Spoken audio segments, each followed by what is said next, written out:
지구온난화를 막기 위한 여러 방안 중에 하나가 바로 산림을 보호하는 것이라고 하는데요. 숲은 이산화탄소를 흡수하는 탄소 저장소이기 때문에 탄소 중립을 위해서는 산림을 지키는 게 중요하다고 합니다. 오늘 날씨학개론에서는 산림 보호에 관한 이야기를 해보겠습니다. 오늘도 K웨더 반기성 센터장 나오셨습니다. 어서 오십시오. 네, 안녕하세요. 네, 안녕하십니까. 자, 얼마 전 영국 글래스고에서 열렸던 유엔 기후변화 협약 당사국 총회에서 의미 있는 협약들이 많이 발표가 됐는데요. 그 중에 하나가 산림 파괴를 멈추고 토양 회복에 나서겠다는 그런 선언도 나왔다고 하는데 구체적으로 어떤 논의가 오간 거죠? 네, 이번에 이제 26차 글래스고에서 열렸던 유엔 기후변화 협약 당사국 총회에서 나무, 그러니까 이제 산림의 중요성에 대한 논의가 좀 있었고요. 네. 또 산림을 보호하자는 결의도 했는데요. 예. 총회에 참석한 105개국 이상의 정상들은 2030년까지 산림 파괴를 멈추고 토양을 회복하기에 협력하기로 합의를 했습니다. 네. 합의된 내용의 제목은 산림, 토지 이용에 관한 선언으로 산림과 토지를 복원하는 이 협약에 브라질, 인도네시아, 콩고민주공화국 등 전 세계 산림의 85%를 차지하는 국가들이 동참을 했고요. 석탄 중단이라든가 또 메탄 협약에는 불참했던 중국, 러시아도 산림 보존에는 참여를 했습니다. 네. 뭐 우리나라는 물론이고요. 미국, 일본도 참여를 했고요. 그러다 보니까 의장국이었던 영국의 보리스 존슨 총리는 이번 합의가 기념비적인 행동이다. 우리에겐 자연의 정복자로서의 인류의 오랜 역사를 끝내고 자연의 보호자가 될 기회를 맞았다라고 밝혔고요. 조 바이든 미국 대통령은 이 계획이 전 세계가 천연 산림 손실을 중단시키기 위한 공동의 목표를 이행하는 데 도움이 될 것이라고 환영하고 나섰죠. 예. 네, 선진국과 개도국이 합심해서 산림을 보호하기로 한 것은 그만큼 이제 산과 숲이 기후 변화를 막기 위한 중요한 역할을 한다라고 볼 수 있을 텐데요. 자, 현재 산림 파괴 문제가 어느 정도로 심각합니까? 유엔 식량농업기구가 2020년 5월 7일이었죠. 로마 네. 회의에서 발표했던 그 보고서에 따르면 2015년 이후 연간 1,000만 헥타르가 다른 용도로 전환되는 등 세계 산림 벌채는 계속되고 있다라고 밝혔는데요. 예. 보고서에 따르면 오늘날 지구상의 한 사람당 0.52 헥타르에 해당하는 40억 6천만 헥타르의 숲이 있는데 산림이 새로 생기는 것을 제외하면 세계 산림 면적은 2017년 이후 매년 470만 헥타르씩 감소하고 있다는 겁니다. 네. 산림은 세계 육지의 거의 3분의 1을 덮고 있는데 숲은 수많은 물질이라든가 서비스, 인류의 건강에 도움을 주고 있고 수백만 명의 생계를 지원해주는 자원이기도 하죠. 전 세계 산림의 절반 가까이가 유엔 식량농업기구의 산림 관리 대상인데요. 예. 유엔 식량농업기구와 700명이 넘는 전문가들로 구성된 글로벌 네트워크가 협업을 해서 236개국의 영토와 60개 이상의 요인을 주소해 오고 있습니다. 네. 여기서 나온 몇 가지 주요한 결과를 보면 첫째, 세계 산림 면적은 1990년 이후 약 1억 7,800만 헥타르가 줄어들었는데 이것은 리비아 영토 크기의 규모다. 둘째, 최근 10년 동안 아시아, 오세아니아, 유럽 등지에서 산림 지역이 증가한 반면에 아프리카에서는 산림 손실이 비율이 가장 높았고 네. 그 다음이 남미 지역이었다. 예. 셋째, 인간 간섭이나 자연재해, 산불 혹은 화산, 태풍, 한발 등에 의한 교란 흔적이 없는 일차림이 전체 산림의 약 30% 정도이며 주로 목재와 비목산물의 생산에 사용이 된다. 넷째, 토양과 수질 보호를 위해 지정된 산림의 비중이 높아지고 있다. 다섯째, 최근 30년 내 탄소주 밀도가 소폭 증가를 했지만 산림 면적이 감소하면서 총 산림 탄소주가 감소하고 있다는 겁니다. 예. 자, 산림이 사라지는 가장 큰 원인을 먼저 분석을 해주시죠.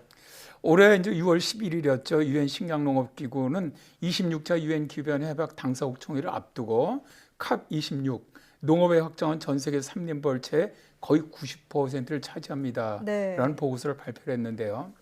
농업 확장은 전 세계 산림 벌채에서 이전에 생각했던 것보다 훨씬 더 큰 영향을 보이고 있다고 합니다. 예. 산림 벌채라는 것은 숲이 농업과 사회기반 시설과 같은 다른 토지 용도로 전환되는 것을 말하고 있는데요.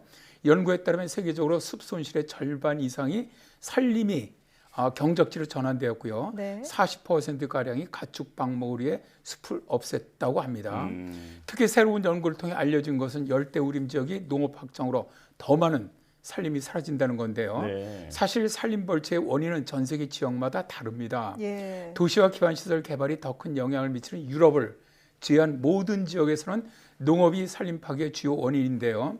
아프리카, 아시아에서는 경작지로의 전환이 산림 손실을 지배하고 있고요. 산림 면적의 75% 이상이 경작지로 전환되었습니다. 남아메리카에서는 거의 4분의 3의 산림 벌채가 가축 방목을 위해 사라졌고요. 예. 이번 연구는 유엔 식량농업기구와 미 항공우주국 그리고 구글과 협력하면서 개발된 인공위성 데이터와 도구를 수행하여 수행되었고요.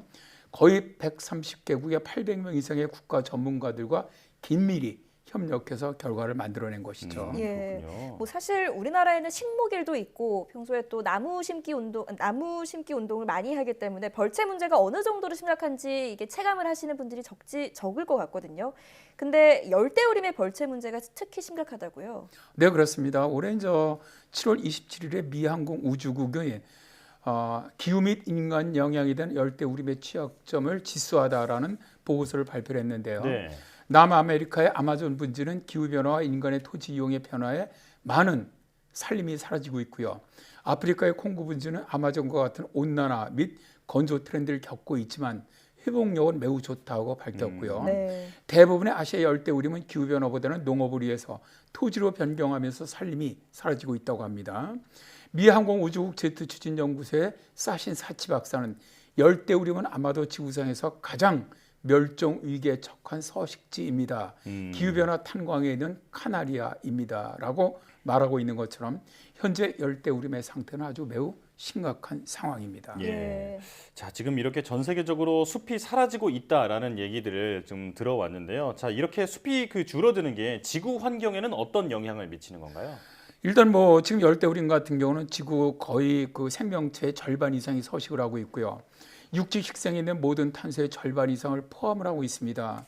열대우림은 탄소를 저장하기 때문에 화석연료 연소로 인한 대기 중의 이산화탄소 증가에 대한 자연스러운 제동 역할을 해주고 있는데요. 네. 그런데 지난 세기 동안 열대우림의 15에서 20%가 잘려나갔고요. 또 다른 10%는 퇴화되었습니다. 또 지금은 산불이 점점 잦아지고 확산되는 오늘날의 이렇게 어떻게 보면 온난한 기후는 숲이 성장하면서 이산화탄소를 흡수하는 능력을 제한하는 동시에 숲이 부패하거나 연소할 때 대기에 탄소를 방출하는 속도를 높이고 있기 때문에 문제가 되고 있습니다. 네. 자, 이번 유엔 기후 변화 협약 당사국 총회에서 우리나라도 이제 산림 회복 목표에 동참하는 의사를 밝혔는데 지금 현재 국내의 산림 벌채나 또 산림 보호 정책은 어떤 편인가요? 이번에 문재인 대통령께서 글래스고 그 정상회의에서 산림 및 토지 이용에 관한 글래스고 정상 선언을 공식 지지를 하면서 개도국의 산림 회복에도 적극 협력하겠다라고 약속을 했습니다. 네. 근데 문제는요. 우리나라도 심각한 산림 벌채 국가라는 점이죠. 2010년대 초반 연간 1만 헥타르 산림 해수 면적이 최근 5년간엔 2만 헥타르로 급격히 증가하고 있는데 전문가들은 태양광 발전이나 바이오매스 발전 확대 등 친환경 정책을 명목으로 한 벌채가 산림에서는 크게 영향을 미치고 있다고 말하고 있습니다. 예. 우리나라가 산림보호 천명에도 불구하고 오히려 역행하고 있다는 건데요.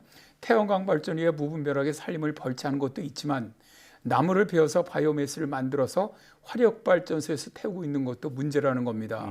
바이오매스의 신재생 에너지 공급 인증서 발급량은 해마다 늘어나면서 전체 재생에너지 발전량 중 2위를 차지하고 있는데요. 네. 2020년 국산 목재 중에 12.4%가 바이오매스로 태워졌는데 바이오매스는 친환경 재생에너지로 알려져 있지만 연소시 배출량을 고려하면 단위당 온실가스 배출량은 화석연료보다 더 많은 더티 에너지입니다. 아, 네. 이번 글래스고 회의에서 글로벌 산림재원 서약에 우리나라가 서명을 했지만 이건 역시 개발도상국의 산림 보호에 도움이 되겠다고 한 말과 배치가 되고 있습니다. 네. 우리나라 기업들이 인도네시아 등지에서 파뮤 플랜테이션을 개발하면서 열대림 파괴림을 하고 있는 것도 문제인데 정부에서 이들 기업에 보조금이나 융자를 지원해주고 있는 것도 문제라는 것이죠.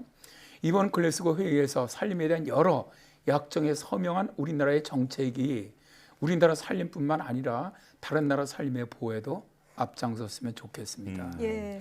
숲은 지상에서 유일하게 자연적으로 탄소를 흡수하는 존재라고 하더라고요. 네, 이렇게 탄소를 줄이는 노력과 동시에 숲을 지키고 가꾸려는 노력도 함께 기울여야겠다 이런 생각이 듭니다. 자, 날씨학개론 K웨더 반기성 센터장과 함께했습니다. 고맙습니다. 네, 고맙습니다.